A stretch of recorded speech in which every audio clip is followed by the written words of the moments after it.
Good morning viewers. ஒரு கண்ட்ரியை பற்றி ஒரு இன்ட்ரோ. ஃபஸ்ட்டு வந்து நம்ம சைனாவை எடுத்து சைனாவில் ஃபஸ்ட்டு அங்கே 5 வருஷம் படிப்பு, 1 வருஷம் இன்டர்ன்ஷிப்பு. இந்த 1 வருஷம் இன்டர்ன்ஷிப்பை இந்தியாவில் வேல்யூ பண்ணியிருக்காங்க. Medical council of India value பண்ணியிருக்கு. ஸோ 5 வருஷம் படித்து முடிஞ்சோடனே உங்களுக்கு ப்ரொவிஷனல் சர்டிஃபிகேட்னு ஒன்று தந்துடுறாங்க. அந்த ப்ரொவிஷனல் சர்டிஃபிகேட் வச்சுக்கிட்டு நீங்கள் மெடிக்கல் கவுன்சில் ஆஃப் இந்தியா நடத்துகிற எம்சிஏ ஸ்கிரீனிங் டெஸ்ட் இல்லை ஃபாரின் மெடிக்கல் கிராஜுவேட் எக்ஸாமினேஷன், இந்த எக்ஸாமினேஷனுக்கு நீங்கள் அப்பியர் ஆகலாம். இந்த அப்பியர் ஆனோடனே ஃபார் எக்ஸாம்பிள் நீங்கள் எக்ஸாமில் ஃபெயில் ஆகிட்டீங்கன்னா நீங்கள் திரும்பி போய் இன்டர்ன்ஷிப்பை கண்டினியூ பண்ணலாம். இன்டர்ன்ஷிப் பீரியடில் இன்னும் 2 அட்டம்ப்ட் இருக்கும். அந்த 2 அட்டம்ப்டுக்குள்ளே பாஸ் ஆகலாம். இது ஒரு முக்கியமான பாசிட்டிவான விஷயம் சைனாவில் படிக்கிறது. ஏன்னா இன்டர்ன்ஷிப் 5 வருஷம் படிக்கிறான், இன்டர்ன்ஷிப் பீரியட்லேயே எக்ஸாம் முடிச்சிடலாம். இன்டர்ன்ஷிப் 6 வருஷம் வரும்போது degree certificate, internship certificate, pass certificate, pass பண்ண பாஸ் சர்டிஃபிகேட் 3த்தையும் கொண்டு வந்தோடனே ஒரு ரெஜிஸ்ட்ரேஷன் நம்பர் ஒரு 3 to 6 மாதம் கிடைச்சிடும். பிஜி ப்ரிப்பரேஷன் ஆரம்பிச்சலாம். அடுத்து நான் சைனாவில் உள்ள இன்ஃப்ராஸ்ட்ரக்சரு, கிளைமேட்டு, இதை பற்றி நான் எக்ஸ்பிளைன் பண்ணுறேன்.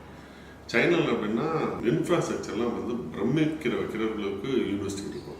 இப்போ ஃபார் எக்ஸாம்பிள் சில யூனிவர்சிட்டிலாம் பார்த்தீங்கன்னா நம்ம நடக்கவே முடியாது, அவ்வளோ பிரம்மாண்டமாக இருக்கும். கிளைமேட் பார்த்தீங்கன்னா நார்த்தில் ரொம்ப குளிர் இருக்கும், ஸ்னோஃபால்ஸு அதெல்லாம் ரொம்ப இருக்கும். சவுத்தில் வந்தீங்கன்னா டீப் சவுத் குளிர் ரொம்ப கம்மியாக இருக்கும், நம்ம ஊட்டி கிளைமேட் மாதிரி இருக்கும். அது மாதிரி மிடில் எல்லா இடத்துலையும் இந்த கிளைமேட் இருக்கும்.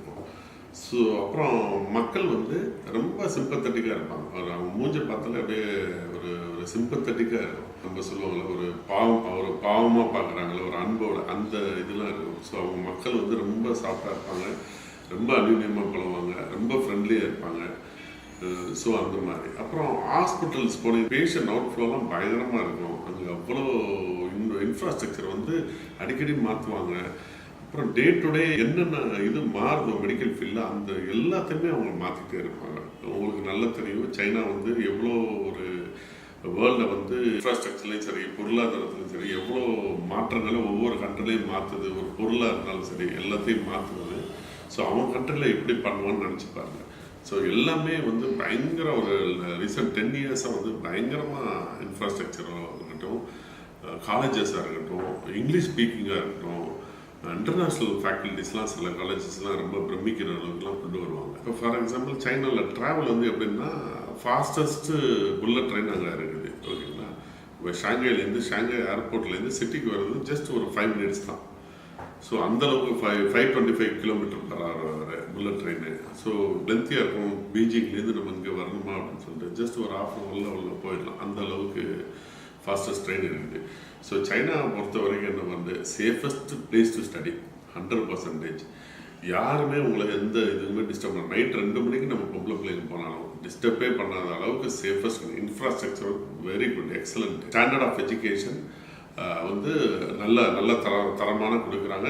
நிறைய காலேஜஸில் ஃபாரின் ஃபேக்கல்ட்டி இருக்காங்க. இந்தியாவிலேருந்து ஃபேக்கல்ட்டியோ, ஒரு நேபாளிலேருந்து ஃபேக்கல்ட்டியோ, இல்லை பங்களாதேஷ் ஃபேக்கல்ட்டியோ, இல்லை பாகிஸ்தானி ஃபேக்கல்ட்டியோ, இல்லை ஒரு நைஜீரியன் ஃபேக்கல்ட்டிஸ், இந்த மாதிரி இன்டர்நேஷ்னல் ஃபேக்கல்ட்டிஸ் நிறைய பேர் இருக்காங்க.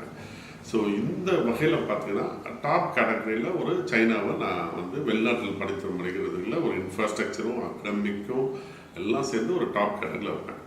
இதை பற்றி நான் என்ன கைட்லைன்ஸ் எந்த நேரம்னாலும் என்னோடய இமெயிலுக்கு அனுப்பிடுங்க. எனக்கு ஃபோன் பண்ணலாம், வாட்ஸ்அப் பண்ணலாம். இது என்னோடய நம்பரும் இமெயில் ஐடியும் கீழே போடப்படும். அதை நீங்கள் எனக்கு பர்சனலாக நீங்கள் கால் பண்ணலாம். உங்களுக்கு என்ன கைட்லைன்ஸ் வேணாலும், உங்களுக்கு தவறாமல் எம்சிஏ ஸ்கிரீனிங் பற்றி எக்ஸாமோ, அந்த வெளிநாட்டில் படிக்கிறத பற்றி பதிவு பற்றி உங்களுக்கு சந்தேகங்களோ எந்த இதாக இருந்தாலும் எனக்கு கால் பண்ணுங்கள். All the best students. Parents தைரியமாக நீங்கள் அனுப்பிச்சிடுங்க. தேங்க்யூ.